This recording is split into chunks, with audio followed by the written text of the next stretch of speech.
Ladies and gentlemen, welcome to Coin Toss. I go by the name of Khleo Thomas, aka Mr. Slick Living. I'm Patrick Cloud. And I'm the anomaly Will Pharaoh. We are the arcade tokens, as Khleo said. And this is Coin Toss. This podcast is brought to you by Gridiron Gaming, powered by the PFRPA, and of course produced by Thunder Studios. Yes. Smash Bowl, guys. It was amazing. Smash Bowl. Week two, Jesus. After week one, I didn't know how much more intense it could really get out there. But it went down this last week. This is crazy, man. In week two, you had Group A2 playing against Squad Strike. You had Squad Strike, each player, so I can break down the rules of what Squad Strike is. Each player picks 5 characters. They can only use them for each match, and they have to switch every game, whether they win or lose. Mm-hmm. That's what went down last week. I mean, that kind of got people off of their mains, which we all know is very annoying. But Cola came out 3-1 overlaid in the first round, and Cola was actually expected to make it out winner side as he has several mains in Roy and Cloud with a strong secondary Snake. But he was upset majorly by Group A2 third and fourth seeds in both winner and losers finals. Yep, but actually, too, with that, Pandarian though came out with a 3-1 over Leon in the second raid. And then also to Pandarian, the winners final with a 3-2 to move on into next week. But that was definitely not an easy battle for Pandarian, or as you said, Patrick, with Cola also coming in. So in the losers bracket, that aid came out to be a 3-0 over Leon, and then a 3-2 over Cola, and for them to advance into the next week. And now, Khleo, if you can let us know what is coming up next week for these players. Absolutely, man. That was a hard-fought battle for everyone involved in week 2. But, man, going into next week, the rules are switching up again. Next week is Phone a Friend, a.k.a. doubles. Each player has a partner who will participate with them in a standard double set. Group A3 plus A4 will use this, meaning the next 2 weeks of play is all doubles matches, which I think, you got to have some type of camaraderie. It's a tag team match. Do your characters actually help each other? Is there a pro to it? What is the con to being able to use a character like, I don't know, Snake and, the Ice Climbers or Palutena and Mario? How do those teams match up? We're going to find out next week on the Smash Bowl tournament as it continues. Week 3. Yeah, so we hope that y'all will also tune in again next week into the Smash Bowl. Make sure that y'all stay tuned for that. But now, of course, with Coin Toss, we're going to go ahead and flip to the other side of this coin and get into our special guest. So, Khleo, the floor is yours. We have a really, really special guest once again right here on Coin Toss, representing Sterling Heights, Michigan. He played for the UCLA Bruins. He went on to play in the NFL as a cornerback in the Bills and Packers, a multifaceted man. You might have seen him out there on the field. You also might see him out there, getting the motocross, out there on the trails, hitting jumps. Ladies and gentlemen, the one and only Ron Pitts. Make some noise, ladies and gentlemen. That's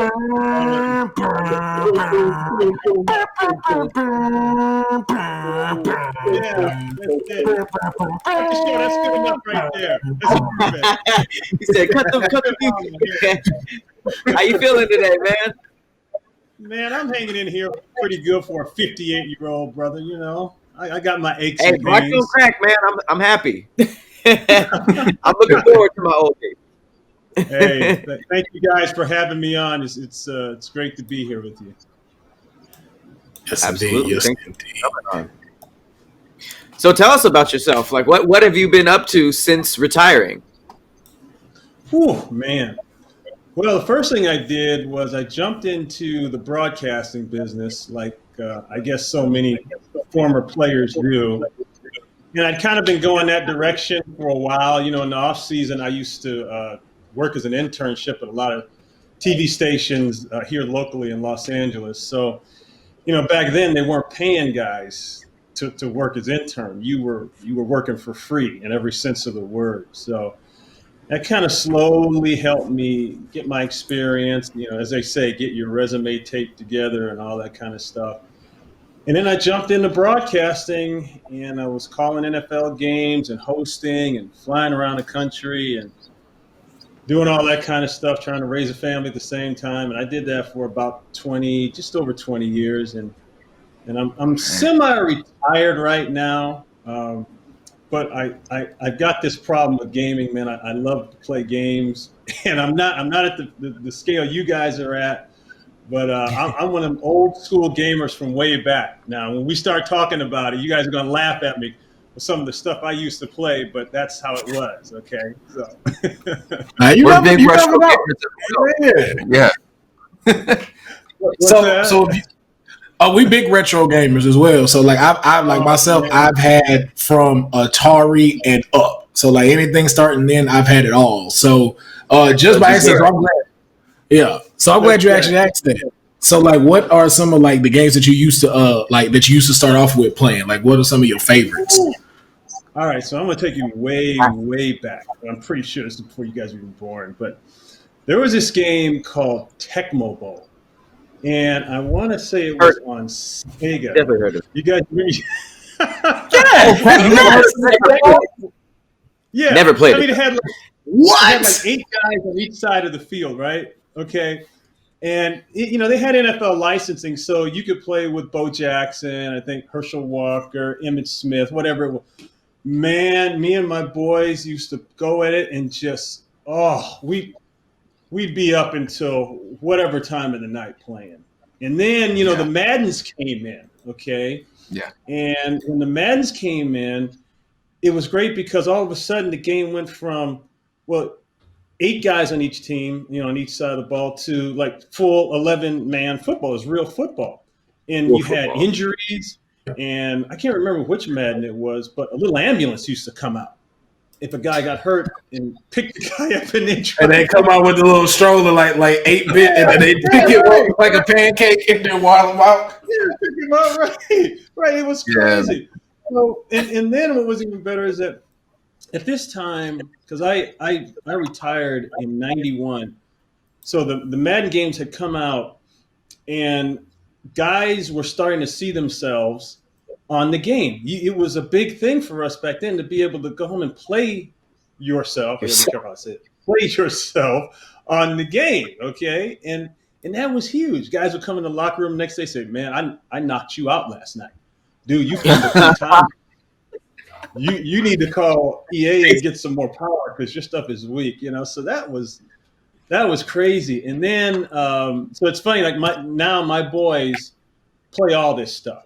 Because what are the Maddens are now up to? What number are they now? I've lost count.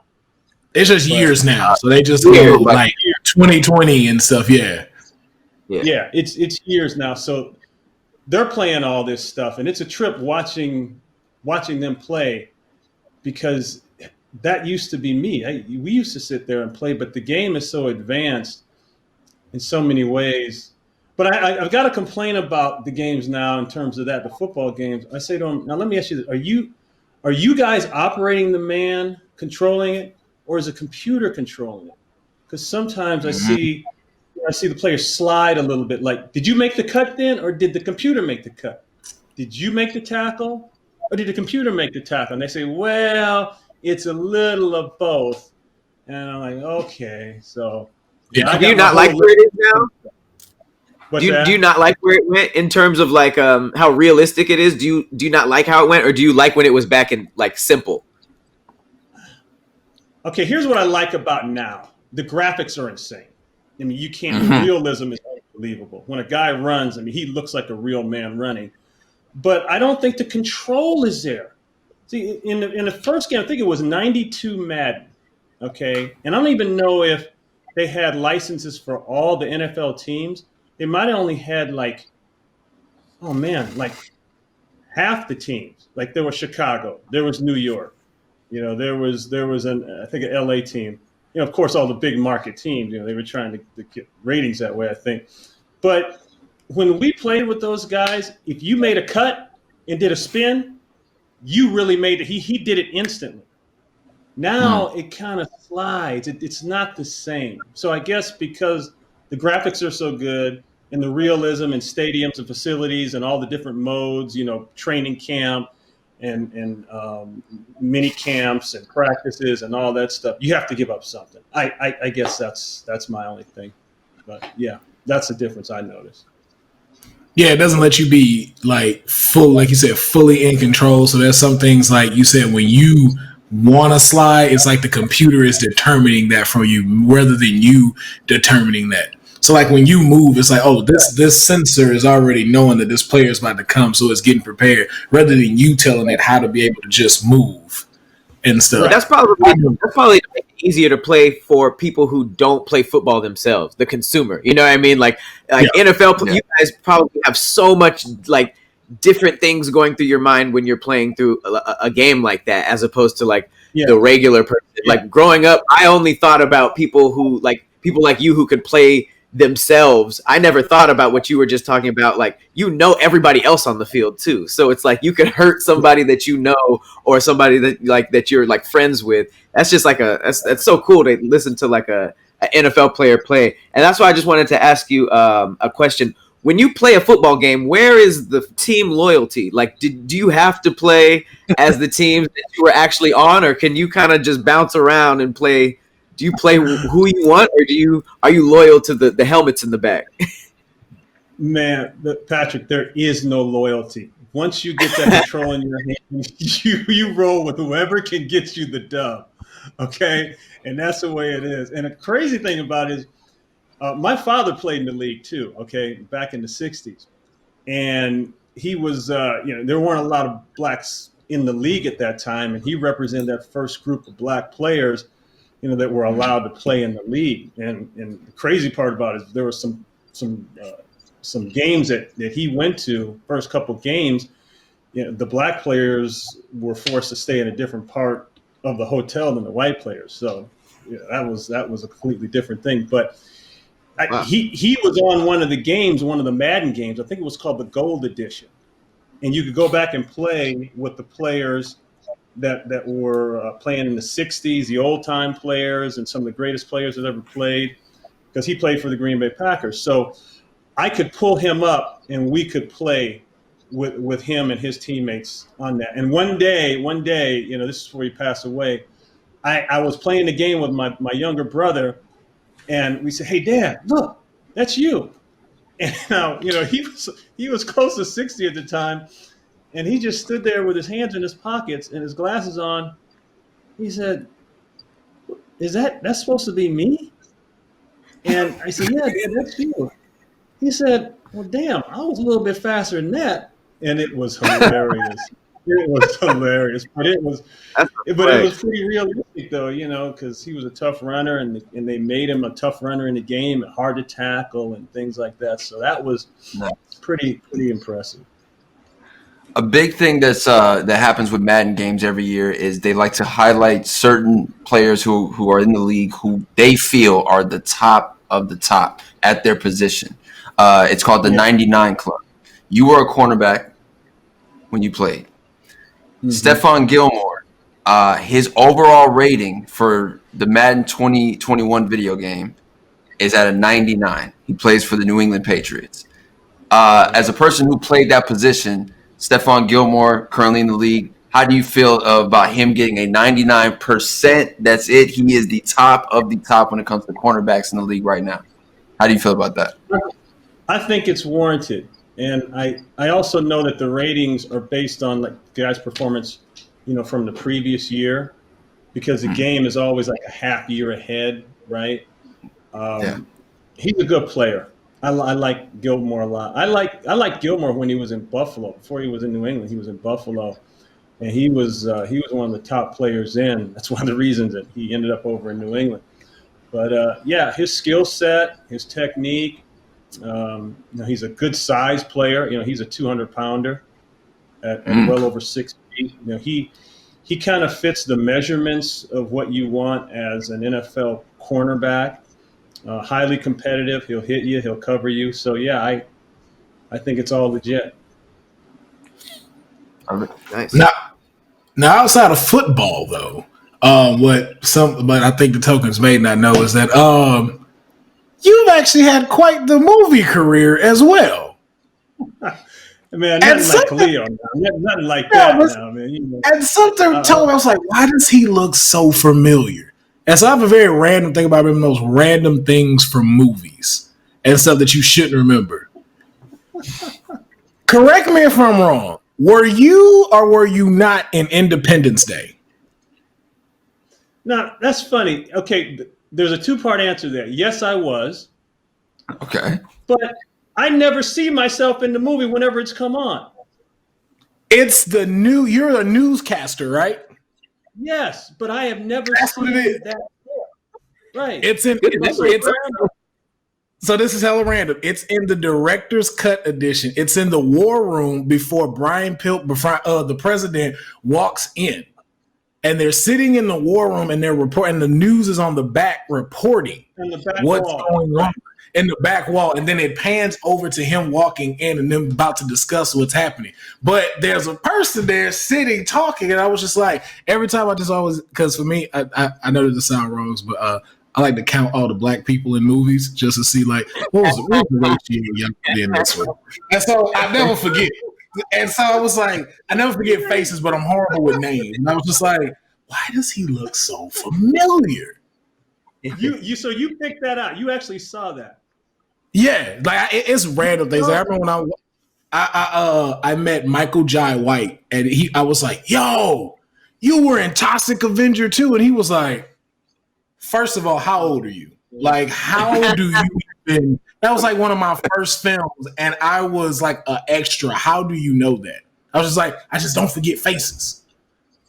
Well, that's pretty. It's pretty amazing you can do that. Because see, I still to this day. I have not been able to pick myself out of the movie. He can't find himself. That's crazy. I can't find I'm gonna find the clip and try to see. It was like you know what I can find? I can find that residual check that comes in every now and then. Talk to him, Ron. Yeah, talk to him, Ron. No, see, I have no trouble finding that. Right? The check That's right, Patrick. Right. The check I was.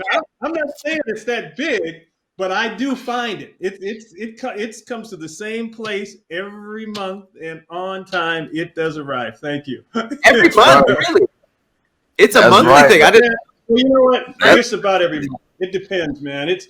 Nowadays there's so many different vehicles. I mean, it's like gaming. There's so many different platforms and vehicles for a movie, as you know, Khleo, to make money that I think when I did that movie, gosh, okay, so you had pay-per-view, you had cable, you had theatrical, you had stuff like airplanes, and you had foreign, but you didn't have some of the other things that you have now, you know, like some of the different internet outlets you have, and all these, like I said, all these different platforms. It's very different. So, but we're not complaining. We'll take whatever little bit it is. We'll take it.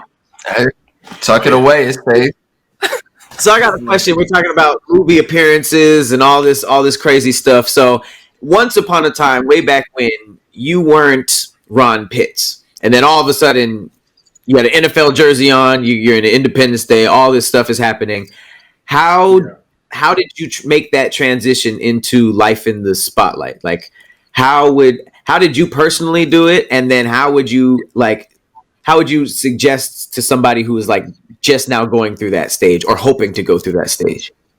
Yeah, that's a really good question. Again, it started off like when I was telling you guys, I started off interning while I was playing, and I got my degree and everything from college and all that. But what I quickly found out was just because you have a degree doesn't mean you're like hire ready. Okay, that doesn't mean people have to hire you right now. It's more important to have a skill set that can be applied, that someone can say, okay, we need that skill set, instead of a piece of paper that says, oh, well, I'm a major in, general studies, or I'm a history major, or whatever it is. And I tell my sons that. I've got two boys, 21 and 22, and they're both in college. And I said, okay, now this is great. You're going to school, and one's already graduated. He's working on his master's. That's great. You're going to school, blah, blah, blah, blah. But make sure when you come out, you have some kind of skill set that you can apply and you can put down in front of a company, or a person's going to hire you, and they can say, okay, we need that. We'll take that. Because otherwise, you have a blank piece of paper. It looks good. It sounds good. But if it can't be applied, it can't make you any money. How good is it? Really, right? So that's what I had to really work on. I took extension courses after college. I started doing them internships. I started getting practical experience, regardless of what it is you want to do.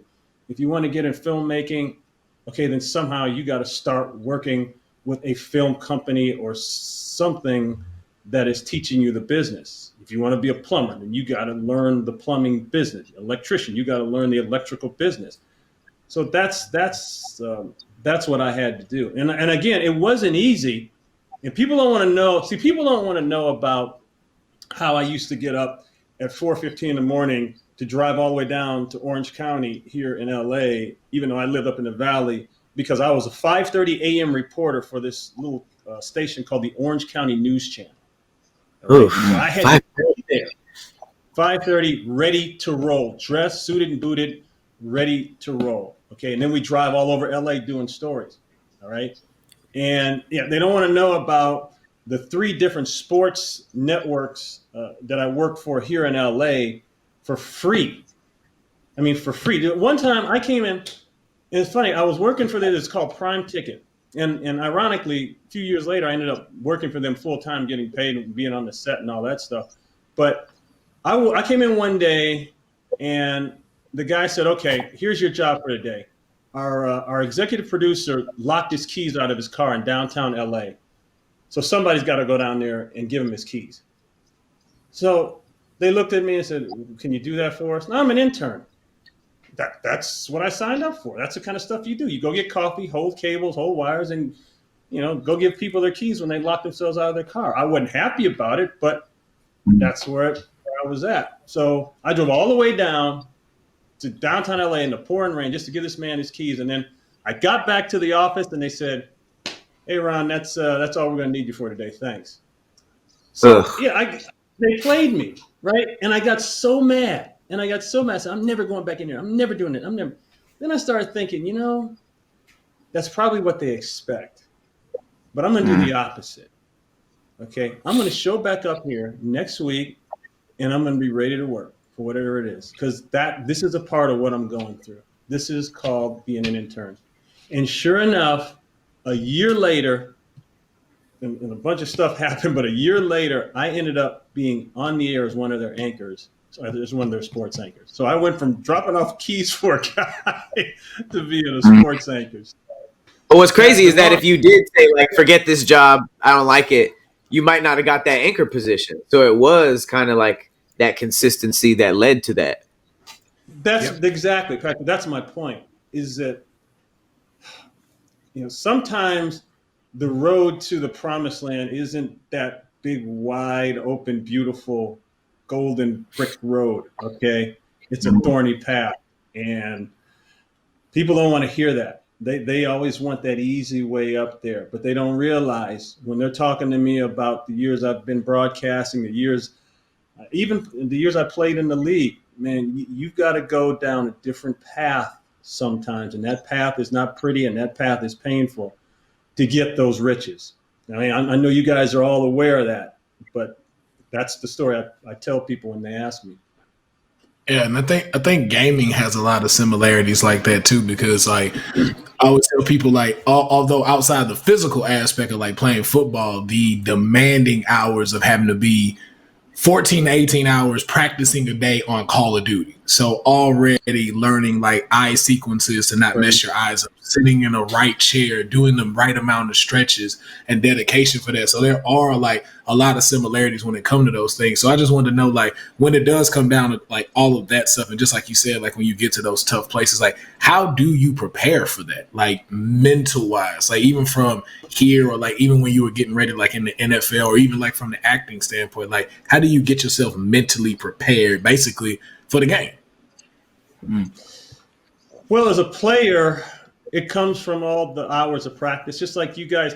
See, I'm glad you said that because people don't realize, they hear gaming, but they don't realize the amount of hours that are spent practicing. It's a profession. You guys are professionals. And so to be proficient in anything, it's 20,000 hours of work at some point to get to that level. So that's what you're talking about.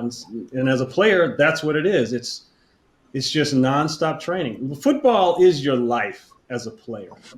I don't care how many ways guys want to spin it. Yeah, the perks are there, man. Okay, the money's there and this and that and blah, blah, blah, blah. But they don't see the hours guys spend in film rooms. I mean, coaches and just coaches alone, they never leave the film room. They'll come from a game. Let's say they play a game, I don't know, other side of the country, and they get back in town at 3 a.m. Coaches will go right from that airport right to the facility and start working. You sleep on planes, you sleep on buses, you sleep in your office. That's how it is for them. And for players, it's one notch removed because you've got to get your rest to play. But your waking hours are spent studying the game of football.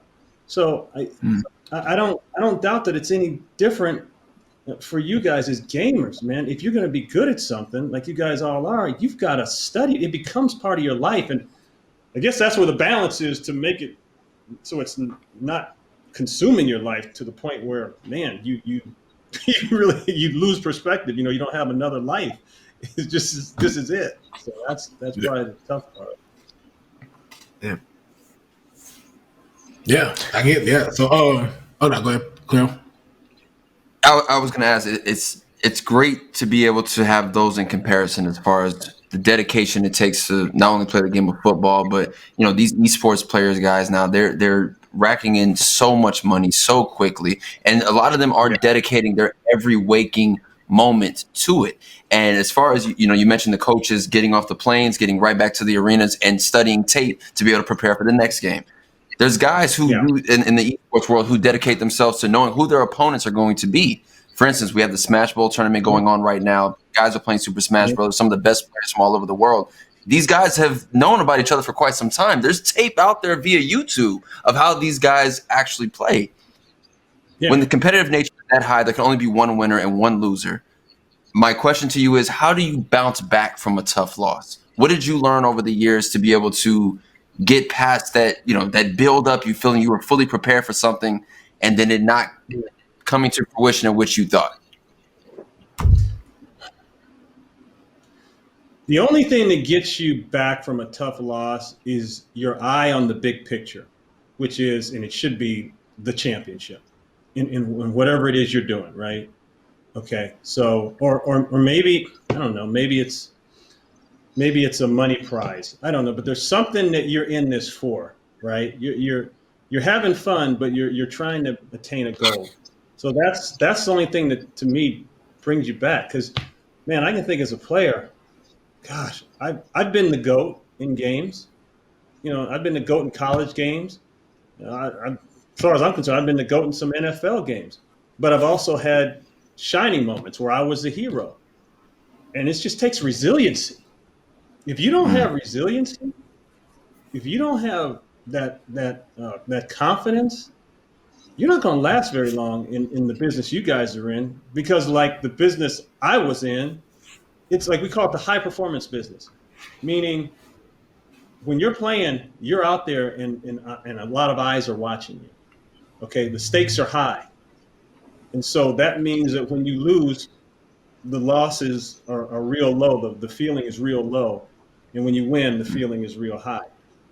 But that's the game you play. That's why you're in this. And it says a lot to people's character, I think. Not everybody's cut out for that kind of competition. Some people are, some people aren't. But I think it says a lot about you guys. You guys have that inner drive to want to achieve something, want to be the best at something. And you're risking that temporary feeling of feeling crappy when you lose, but there's a next week or next game, next match, and that's what you keep living for. Yep. The next opportunity. I kind of wanted to talk about when you talked about like the eyes are on you, the stakes are high, we're talking about like the mentality that it takes to do what you do, what we do. And I feel like we dove really deep into like what people don't see, the behind the scenes, the grind, the stuff that makes it so that when it finally happens, you're not an overnight success. You really put in the work. So you put in all that work, and it finally happens. Whether it's you finally get that NFL jersey, the anchor job, the landing the esports, whatever it is, it finally happens, and now the eyes are on you, the stakes are that high. How did you adjust to that part of it? Because before that, whether it was your NFL career or the anchor position, it was just the build up, the grind, the want. But then like it feels like everything changes once it's actually happening. So how did you deal with that? And how could like gamers, athletes, anchors, how can they deal with that when it finally happens? Yeah, that's a great point. I've always said that the hardest thing, the only thing harder than losing in that feeling of dejection after you've failed is winning. Because see, when you win, everybody is telling you how good you are. When you win, here come people that you didn't even know before that are coming around. Like Allen Iverson had a great commercial up years back. They showed the super agent, they showed the supermodel, they showed some other hangers on and a whole bunch of money, blah, blah, blah. They said, all of these things is what you get when you have a jump shot. But none of these things will get you a jump shot. See, so what happens is when guys win, all the stuff comes in telling you you're great, you're this, you're that, you've made it, and you stop focusing on what you need to focus to keep winning. Because see, when you get your ass kicked, it's easy. You're down here, nobody's talking about you. And so now you have that inner drive to get right back up to the top. So you start focusing on different things. Okay. But when you're on top, I always say that's the hardest time. That's our biggest test of any professional, is when things are going really good, because now he's got to find some kind of inside motivation to keep him going. Right. That's when all the stuff comes around you. Because when you lose to a degree, you think about it, you might feel real bad, but you're really not distracted because you're on the bottom of the pile. You don't have to worry about interviews. You don't have to worry about, the honey's coming up to you in the club, right? You don't have to worry about this and that. It's pretty simple. So, but if you can always keep that mindset, like someone said, play every game like you just lost the last game. Play every match like you just lost the last match. And I find that pretty amazing, mindset. But it's a fight. Yeah. You're always trying to find that balance, right? Always that balance. Losing being easier than winning is probably one of the most interesting and terrifying things I've heard in a really long time. Right? Yeah. Yeah. But when you think about it, if you really think about it, it kind of is. I think about someone like Michael Jordan used to say, I've succeeded because I failed so many times, because I missed so many shots in this situation, that situation. But that's not the first thing we think about, is it, when we think of MJ? Because we think of the great closeout shots he's made and the crazy dunks and all of that. But there's something to that, guys, that you need to take with you. And also motivation is something inside. Everybody has something inside that's driving them. It's different for everyone. I don't know what it is. Like I don't know. We were talking about motocross racing and motorcycles, how much I like dirt bikes. Heck, maybe there's a part of me that probably should have been a race car driver, because I like Formula One. I got this F1 game I play on PlayStation 4. I finally got a wheel. The damn wheel broke. I'm pissed. Haven't had a wheel yet. I'm looking online. I don't know if I can afford this Fanatec wheel. It costs about $1 million. But I found myself getting into that stuff big time because that's just me. So maybe I've got that stuff in me. I don't know. Oh, what other racing games have you played? Since I know you do say you're a fan of motocross, you say you haven't played any games. Is there any other ones that you are attached to? No, I just like the Formula One game. It's F1. I can play and be Lewis Hamilton because I think Lewis is great. Shout out to Lewis. Yeah, right. And there's a couple motocross games that have come out over the years. They're stick games. There's one called Motocross Madness, and it was on PC. And I've always been a big PC guy because of the graphics, right? But now I'm stuck into this place, like I'm in this sunken place of I don't want to keep chasing these PC graphics and PC money trying to keep up with the next games they come out. That's the only problem with PC. All right. And that's why the platform, like the PlayStation's come up PS5 pretty soon. Right. Yeah. My boys are talking about this. So, so I play the Formula One game. There's like, it's a different year Formula One. Like, so it's F1 right now. It's 2021 coming out, I think, or it's come out. That's always, like I said, a half a year ahead, and they're fun, man. I sit here, I love them. I love them. Now I got to get a new wheel though. So that's one of my goals in life is to get a new wheel. Yes. Yes, nice. But now another thing I did want to know too is just outside of just that, you also had mentioned that you did broadcasting too, and you also started doing the sideline broadcasting, and just I don't know if people get enough credit for that, but sideline broadcasting is not an easy job. By far, probably one of the most difficult in broadcasting outside of sitting in the booth or being like up the top. So it's just like out of that, like, could you let us know how was that experience doing that, but also coming from already in that broadcaster type of realm anyway, in journalism and stuff? And like, do you have like any like funny stories from like the sideline days of broadcasting? Cool, yeah, sideline reporting is a different animal than being in the booth. That's kind of like guerrilla warfare down on the field doing sideline reporting, because you don't have your elements like you have up there, and you don't have the same kind of help. I can hear my producer in my ear, but it's just not the same, and there's no real script for you down there. You're down there to talk about what you see and hear and observe, and now you've got to make your own assessment of things and put it together real quick, and that's tough. So a lot of times you don't have a prompter. The guys up in the booth will have a prompter. You don't have a prompter on there. They do have them depending on how big the broadcast is, but it's different, man. Especially when you're doing Super Bowls and big games and stuff, and they come to you with the whole country, and you've got 20 seconds to be perfect. You better have your stuff, man. I wonder if that's what the whole. So what are you going to do now after this comes from? Because I'm like, I didn't know what else to ask. And then is that what that comes from? Yeah, I don't know. I don't know. You're talking about the thing they used to do with. So where are you going now? And the guy said, "Go to Disneyland," something like that. Yeah, right. Yeah, that was a money deal that they made with Disneyland long before that. If you win the Super Bowl, then we're going to say, "Hey, where are you going now?" And you say Disneyland because we gave you $5 million to say it.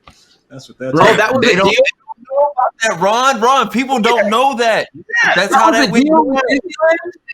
Yes. Who goes to Disneyland after the Super Bowl? I'm going to bed. I just thought it was like a fun thing to say. No. Hey, it's a fun thing to say after they just direct deposited $5 million in your account. Yeah, it's a fun thing to say. That's amazing. Yeah, I go to Disneyland every time, and then you never see any pictures of them there. You were asking me, Will, about if anything crazy has happened on the sideline. A lot of crazy stuff happens on the sideline. I mean, you see fights, you see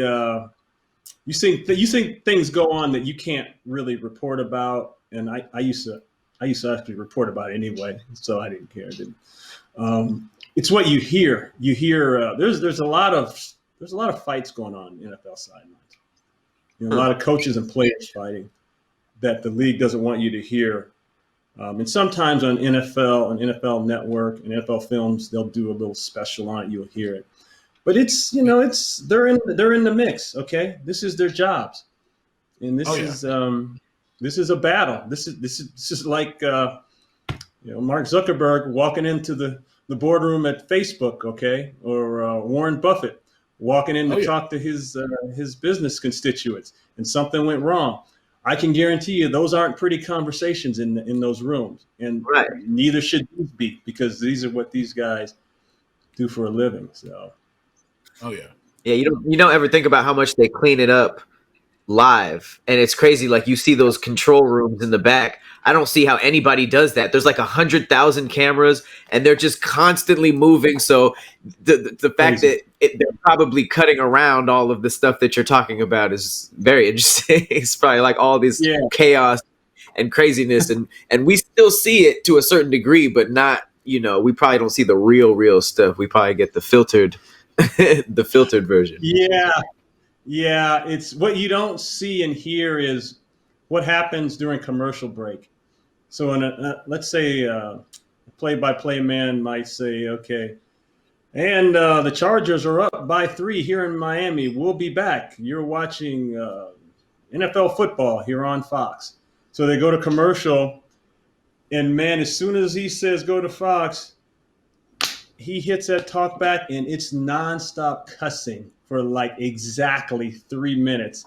And then as soon as they're back, the guy's, he goes back into his other personality. So you got to be able to compartmentalize. It go from, this raving maniac to now he's an announcer again. 30 seconds. Here we go. Yeah. I'm good on live sports. That sounds like a headache. I don't think I'm built for it. But it's funny because I feel like announcing for the sport that you just played for seems like the best way to extend and keep yourself on that field. But I've seen a lot of people, like a lot of NFL players, do interviews. Not everybody got the personality for it. So it must be really interesting to be playing for a team and seeing all these guys like, yeah, man, when I'm done, I'm gonna see what I can do at Fox. And you're just like, I don't think so, Bubba. Yeah. So there's some dudes, and this is all respect of my former NFL brothers, right? Okay, and sisters, blah, blah, blah, blah, blah, I guess. But there's some people that shouldn't be in front of a camera. They should not. Of course. Some of it's hard to do both. It's hard to do both, to play pro and talk. Mm-hmm. Yeah. Some people, and then you see guys with the craziest get-ups on. I mean, everybody has their own fashion style. But if you're going to wear, I'll just say that if you're going to wear high pants, because that's the style now, please put some Vaseline on your ankles. Do not come out there ashy. Ashy NFL players? That's a thing. Oh, God, because it's cold out there, of course. Obviously, I know dudes that are on TV right now in studios that got ashy ankles and are trying to wear high pants. Stop. Ron, let's do a documentary. Roll your pants or get some grease, but don't do both.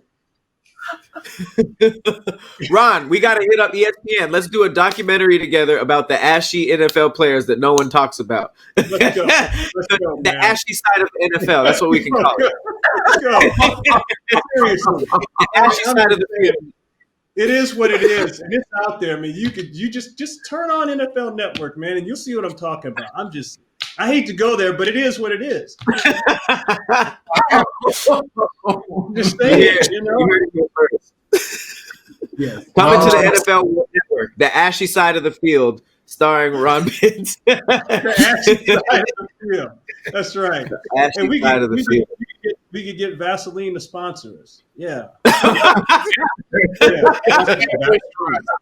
Right. The documentary is sponsored by Vaseline and Shea Moisturizer. Shea butter. Yeah, get some shea butter in there. Some good old shea butter. Gridiron Gaming, please set it up. My God. Hey, I forgot to tell you guys about a couple other games that I used to play going back in the day. Okay, so Battlefield 42. Now I'm talking about the old Battlefield 42. 42. Yeah, Battlefield 42. You know, they went through a couple changes, and it went Battlefield 42, and then it went like they had a Vietnam version, then they had like a Korean War version. They started coming out different versions, and I kind of got lost in that. But the old school Battlefield 42, it was an online game. Okay, you could play pretty much head to head with a buddy. So my buddy, I would have to call him up, and I'd say, "Hey man, get on." You know, we'd say spawn in. That's what the term was, spawn in. Because in the game, when you spawned in, you know, you'd land in a certain quadrant, and it was on. So he'd ask you, "Okay, where are you at?" I'd say, "I'm in C7." He said, "Okay," and he could spawn in, bam, and then he would be there, man. We'd go rock and roll. That would be how we got down. That would be. This was multiplayer. What's that? This was online. Yeah, this is online. You could play it two ways. You could play, you know, head 1-1, you know, by yourself, okay, against the machine, the AI, or you could play on the internet, on the net, you know, just like you play, you know, gaming now. And there'd be guys from all over the world playing. You'd be playing dudes from, you'd be going against dudes from Germany, okay, and you were an American soldier, you know, it was stuff like that. You know, it was wild, and it was not a lot graphic wise, as you would expect. And we're talking 15 years ago, right? But it was so real. I mean, they had grenades, they had all the guns, they had this, they had that. Same thing for Ghost Recon. You know, we had jumped in Ghost Recon. We're rolling Ghost Recon. And this is before they had microphones and headsets and all that. But you know, I didn't want to get into that. You know, brothers. Let's just play. Right, let's just play. So we get on the phone, put the phone on speakerphone, and say, okay, you know, and that's how we play the game. But I thought Ghost Recon was great. That was a lot of fun. It looks fun. I mean, I'm looking at it right now. It says you can choose between 5 classes. You got the scout, the assault, anti-tank, medic, engineer, and you're able to do all this vehicle stuff. Like you can fly planes, submarines, ships, aircraft carriers, coastal artillery. Like this was like a big game for back then. It seems like. Yeah, but that's the problem. Like instead they're talking about with flying the plane, dude. That plane was damn near impossible to fly. You would have had to be one of the Wright brothers to fly that plane. Seriously, man. I crashed so many times in that damn plane, dude. It wasn't worth flying. The submarine. I think I was in a submarine once, and it got hit by a depth charge, and that was the end of that. Man, that was all. That was all for the cover of the game, man. That wasn't real. It wasn't realistic. You couldn't play that. You couldn't have fun doing that. The best thing was to be a soldier, be a medic. Medic was cool, but you just ran around, you know, fixing guys. You didn't really do anything. You know, you didn't get any action. I'm never the medic. I don't get that role. I want to play the game. I don't want to be healing people who are playing the game. Straight support. That's all you are. Straight support character. Right. So why are you here? Dude, why are you even in a war-based game if you're just running around? I mean, that's important. They're essential people, but that was long before the tag essential people came up. And that was like, I don't know, dude. I respect the guy. The best part were the tanks, because you could get inside the tank, and when you were inside the tank, it was like the inside of a tank. You could spin around the tank, and you could see, you know, okay, they got mortars here, they got bullets here. You could see all the dials and instruments of inside of a tank, and you could do some serious damage if you knew how to do it. Until they lit that bad boy up. And that was the end of that. That was a wrap for that. I mean, Battlefield went on to actually get the Game of the Year stamp on it. It was an EA game, and to know that Battlefield 42 was a Game of the Year in 2002, that's a hell of an accomplishment. You know, we had CS:GO, we had Ghost Recon. Of course, Call of Duty is now the one. Sorry, like it just has it on lock. Have you ever done that? Yeah, I have. But I jumped in the early Call of Duty. Okay, like the first couple ones that came out. This stuff now, man, I'm afraid to jump into it, dude. I'd have to, like you said, I'd have to take some training and spend some time because it's moving fast. You're not missing anything, Ron. Huh? You're not missing anything. You're not missing anything. No. Nothing. Okay. But when you want to come to some more Breath of the Wild, you come talk to these two fellas right here. We got you. Yeah, I know. Are you suggesting Zelda? Oh, my tear came to my eye. That makes me so proud.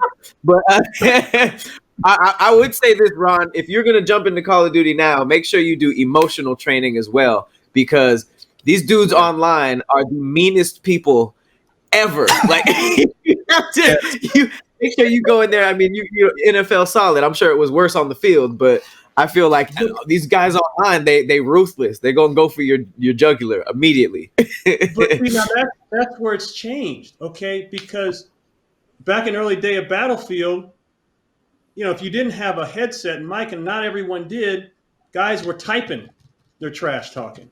Okay, that's hilarious. Right.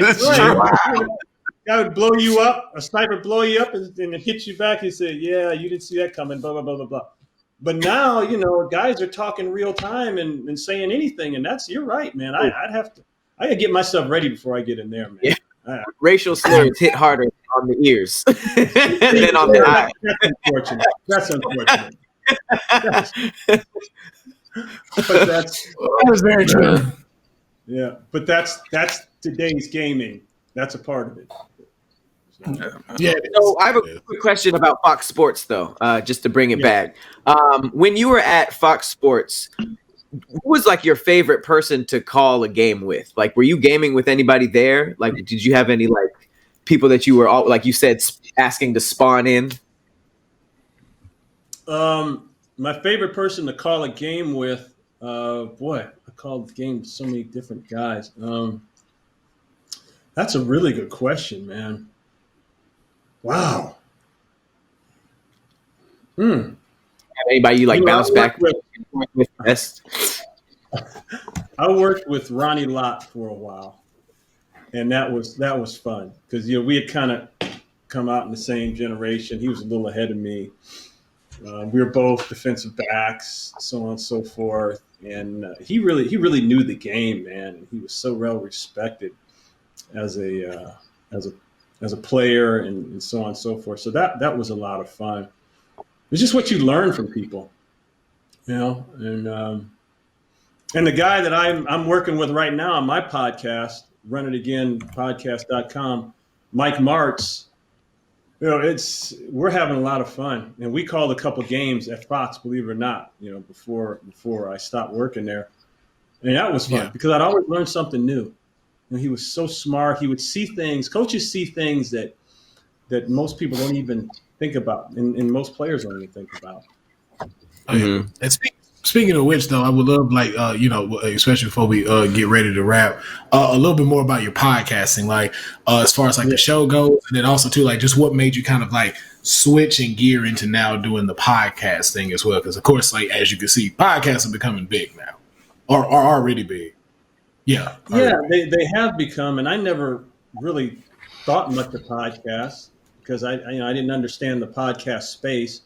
But as I got to learn more about it, I realized, wow, this is a definite vehicle to get your thoughts and whatever you're trying to do out there, in a relatively inexpensive way. I think that's the big thing. I don't need a production crew to do this. I don't need to get hired by a network to do this. I don't have to have someone like me and hire me and give me a contract to do this.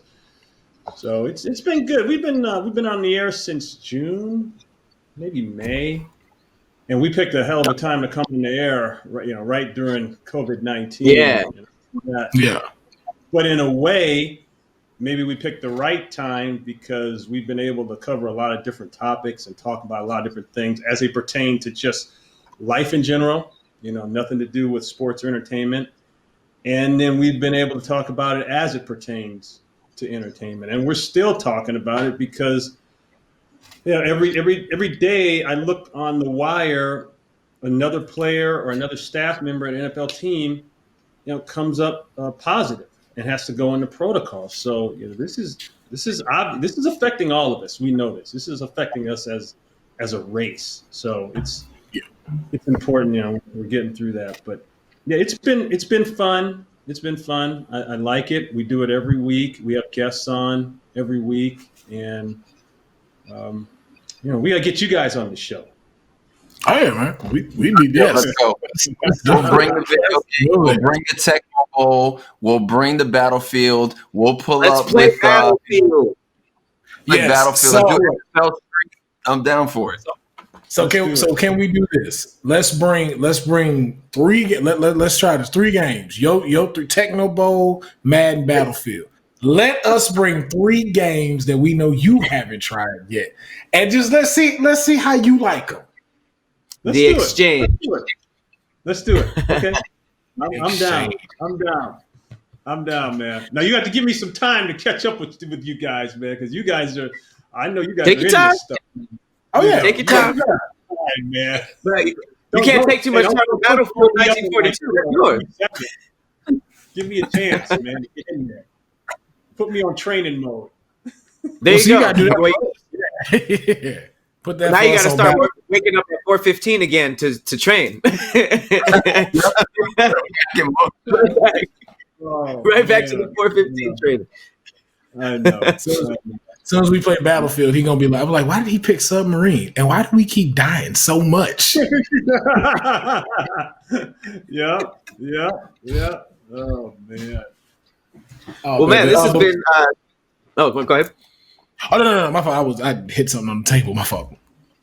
Oh, no worries. No, I mean, this has been an amazing interview. Does anybody have any like final questions to bring us home? Yeah, absolutely, Ron. The gaming scene has changed so much. All the way from the original Nintendo to where we are now with the Nintendo Switch. We have the PS5 getting ready to drop. The Xbox was just released earlier today. People are waiting in lines. People are trying to resell them. Yeah, the new Xbox is out. People are trying to resell them online for double the price. That's where they were sneaking. Okay. Yeah. So my question to you, what do you think is next for gaming? Do the graphics need to get any better? You mentioned Madden. You mentioned how football, it almost seems a little too realistic. That version of video games, we kind of want that fantasy to be able to, make a shift, make a juke, and be able to, cut up field on somebody. I remember what that was like for Madden. The last Madden I played, I believe, was the one with Mike Vick on the cover. I had not played any of the newest Maddens. So what do you think is next for the new generation of gamers? Can it get any more real, and can it get any more personal? Those are the two things that I've noticed. Okay, and my sons will probably notice less of a change because they've been in this stuff and in this space like you guys have, and they're keeping up. But it's just so realistic and so personal. I guess the next change is that it's going to get more personal. And now, how does it get more personal? Does it become now people put on suits, and now when I hit you, I really feel it, and my heart rate changes, and my vitals change? Is that what happens next? And that's exciting to think about, and it's also a little weird because as usual, people take that the wrong place, and who knows what that'll turn into in other areas. The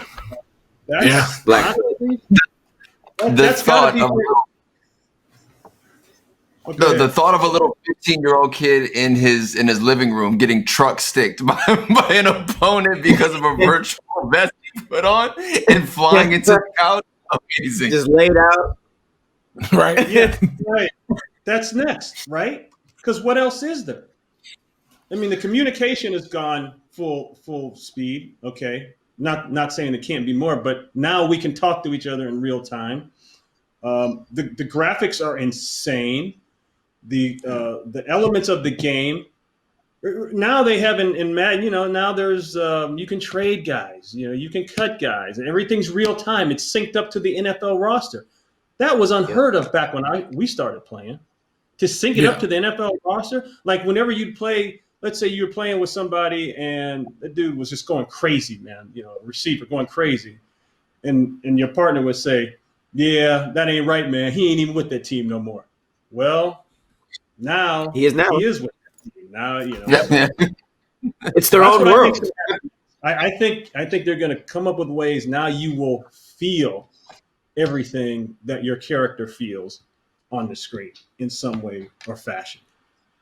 Just I like it. 10-year-old kids getting hit by grown men in their living room, getting the impact of a defensive back in their own little rooms. That's hilarious It and would sad. be great. That's what everybody wants.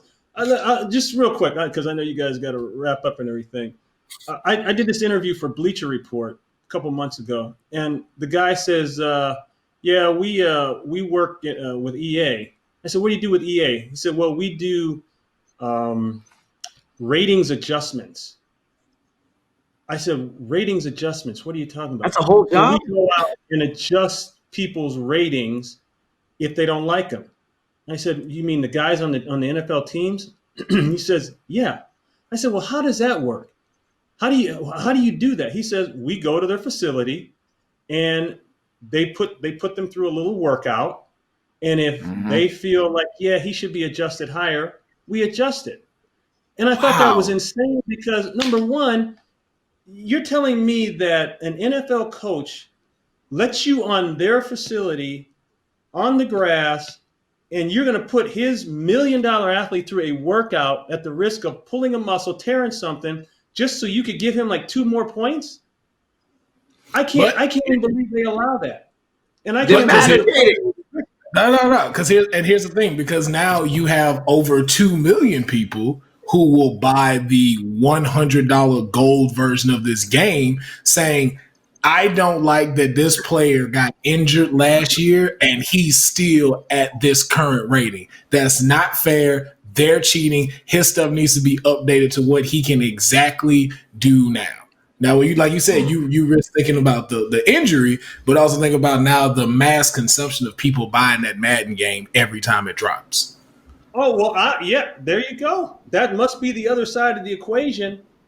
But man, what if EA or a guy for Bleacher Report is out there, working out DK Metcalf and he pulls a hamstring?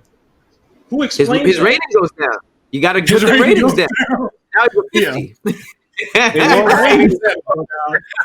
Now we're dropping it to 73. You underestimate the power of the Madden ratings. That's like your Instagram followers nowadays. Like, have you ever seen a losing team put in the subs and they're down by like 50, but everybody's super like playing super hard? I always said like they're trying to get their Madden ratings up because they know they ain't gonna win the game. They're just trying to get them Madden ratings up. It's everything now. You're right.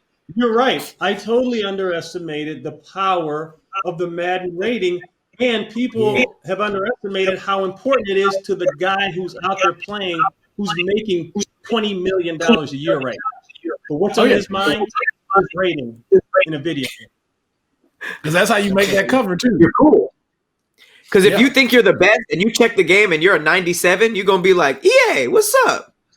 I guarantee you they would fucking fit. They'd be like, you see these games, put me at the 99.9. It's a whole new level of diva. It's almost exactly right. That's exactly right. And now Mike Martz, a guy I work with, Mike is older than I am, and he comes from that old school, right? Okay, and he's like, "You got to be effing kidding me." I would love to hear how old. Oh no, he can't understand that. Because when he was coaching and played, the facility was it was sacred sanctuary. ground. Exactly. Mm-hmm. No one walked in here that wasn't allowed to come in or had permission or was the owner's friend or someone invited.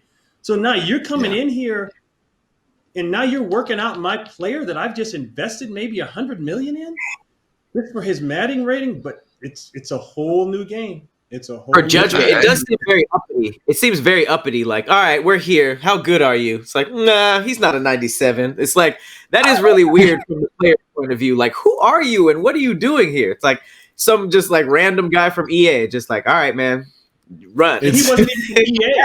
He wasn't even from EA. He was from Bleacher Report. Yeah. He was Even working for more. EA. How Yeah. does that work? Well, they make ratings for them too. Like that, like ESPN, like a lot of people make ratings for that stuff on like what they can do. So Bleacher Report also started doing that. Oh, so this has nothing to do with Madden ratings specifically. Well, like Bleacher Report will also give out like ratings for their playing but also the game. So like someone will be like, this is what they should be or what they shouldn't be as far as their ratings go. Right. And what they're doing is probably, I don't want to say selling, but they're sharing that information, rating information with EA, and EA compiles enough, said, yeah, it's time to bump him up. And there's a financial element to it, like you guys say. Definitely. That's very interesting. It's that nerd element. The guys who are just like consistently 68, 58, just like they take the test like, 58 again this year. I'm gonna get 64 next season, I promise you.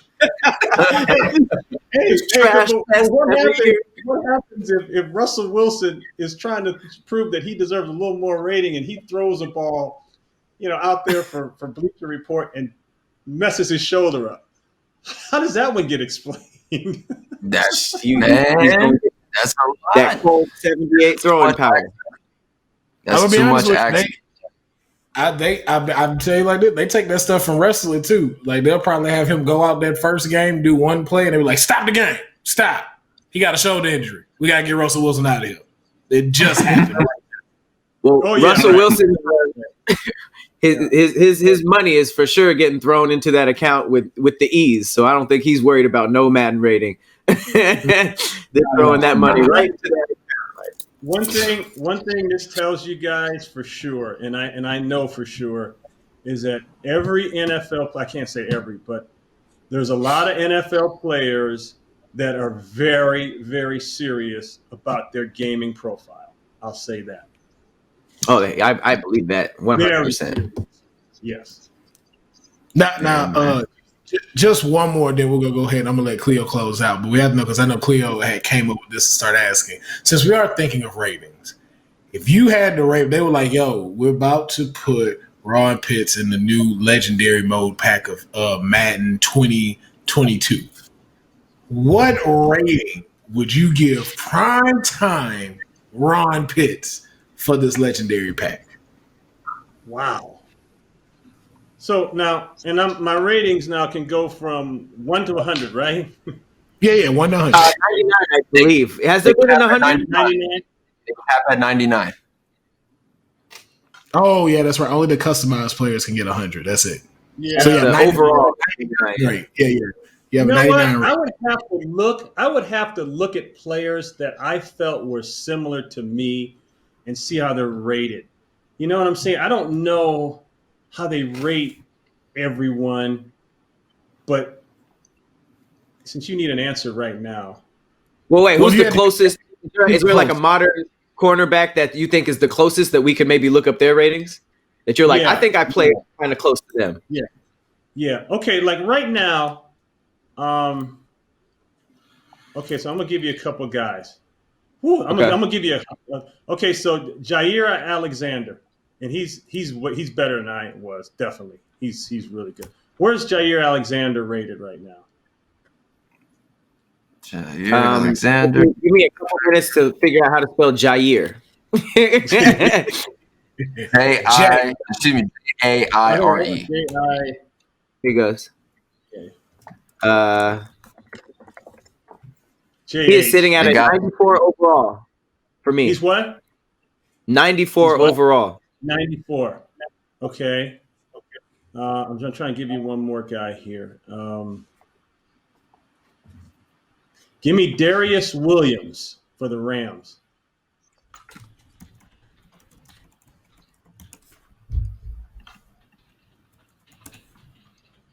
Looking him up. Let me see. There he is. Yeah. He is a overall, it's looking like 79? 79. Okay, now give me one more. Give me just blank his name. Oh yeah. Give me Malcolm. Did I just say Malcolm Butler? No, Malcolm Butler. Yeah, Malcolm Butler. Titans? Huh? For the Titans? Yeah. He's at a That's 78. 78. Okay. Yeah, I'm a 78. I'm a 78 to 80. Let's say 80. Let's say Let's say 80. Yeah. Boom. Say 80. We got 80. Legendary. We got Ron Pitt sitting at a hot 80 in the new game. I'm gonna give And myself what a fair name. Yeah. what team you putting yourself on? You got the Bills, Packers. Who you going with? You got a couple helmets back there. What's that? You got a couple helmets back there. Which one you putting on for the game? Man. You know what? I'm going to put myself on a team I never played for, but always wondered what would have happened if I played for them. Okay, fantasy team. Okay, for sure. What is it? Yeah, because I always felt maybe I would have been a good fit there. Put me with the Denver Broncos. Ron Pitts. What year? Denver Broncos overall 90. Yeah, Remember, what year? What year? Remember, Year? so I'm going to go. bump it up to Put me in there in 87. 87 Broncos. Broncos? Oh! Okay. I got to I see see that what roster. I see what Ron Now doing. Okay. we got to get a graphic of Ron Pitts in the 87 Broncos jersey, just so we could see what that looks like. Maybe even the stats. We could see what Thunder could hook up for us. Yeah. See, Player card would be crazy. They went to the Super Bowl that year, and I remember some of the DBs on that team, and I just remember how they used to play, and I always felt like, I could have been a good fit in there. Yeah. Bro, Clarence Clay, Van Johnson, John Elway, Sammy Winter, Gene Lamb, Mark Jackson, man.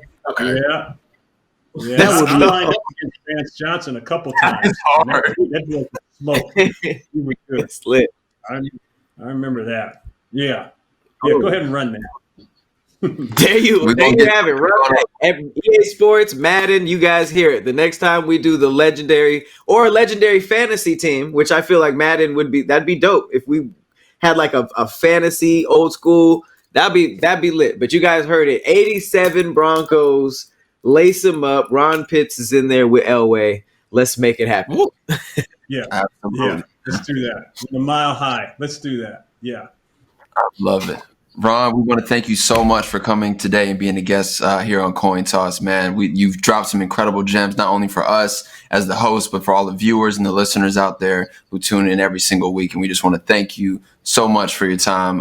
Anything that you want to list off before you go, making sure to plug the podcast once again, where can they find it at?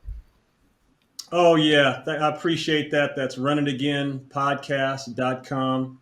And we air every week. And it's a lot of fun. It's just football. We don't get bogged down with dumb stuff. We just keep it real, kind of like you guys do, and talk football. But Khleo, Patrick, Will, I appreciate the time with you guys. Thank you. It's been my pleasure, and I appreciate it.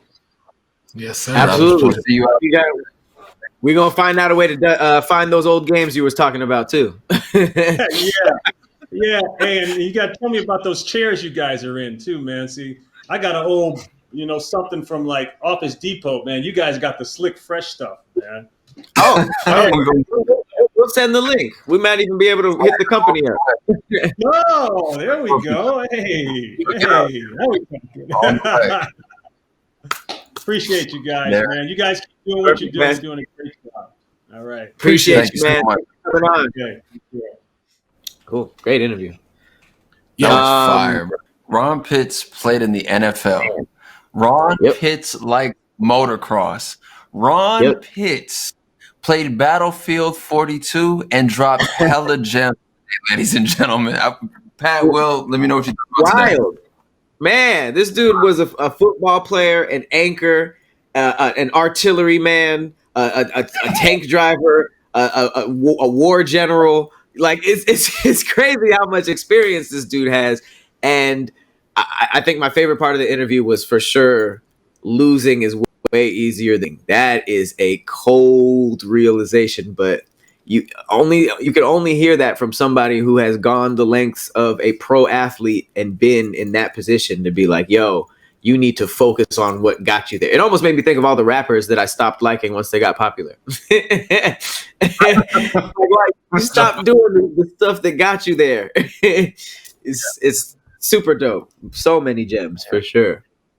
Yeah, man, it's just super dope to see him continuing to like be able to, like I said, anytime you see any of these NFL players be able to do something outside of just a game, but to know that he was even doing something before he did that, and it's continuing to like do different things, man. I think that's the dope thing about any superstar that's a sport and that's been in sports that games kind of understands that, because just like in gaming, things change. You've seen our systems from what they go to and what they go to now. You have to continuously keep adapting, and I think that he did, especially also being in movies. He was in Independence Day. He was in Hot Shot. I forgot to tell him about that. He was in that parody with Charlie Sheen. He was a reporter in there too. So it's just really dope to be able to see like there is still that bridge that can be built, and it's through video games. What's cooler than that? Yeah, Absolutely. Yeah. Super dope. I wonder how good he would be at reporting on a video game. Because I mean, you got all that experience, talking real time on the field. I feel like he'd be really good at calling games. Because I mean, he just got a reporter face. He got like a perfect reporter face. Him, Tiki Barber. Like, it's some people just have like a unfair advantage where football players are usually like, kind of like dumb sounding. It seems like you probably knew on the field that he was going to be a reporter. You get tackled, be like, hey, good play, wasn't it? It's like, oh, that's not fair. Let's get back up and run the footage real quick. I want to show you where you messed up. That was a good formation. I think we're doing a good job, guys. It's like, man, he talks like Obama. That was fly, man. Ron Pitts for sure is a legend, and we can't wait to see a fantasy Madden game with him on his choice team, which was the Broncos. That was pretty cool, man. I didn't expect the fantasy choice. That was dope. Man.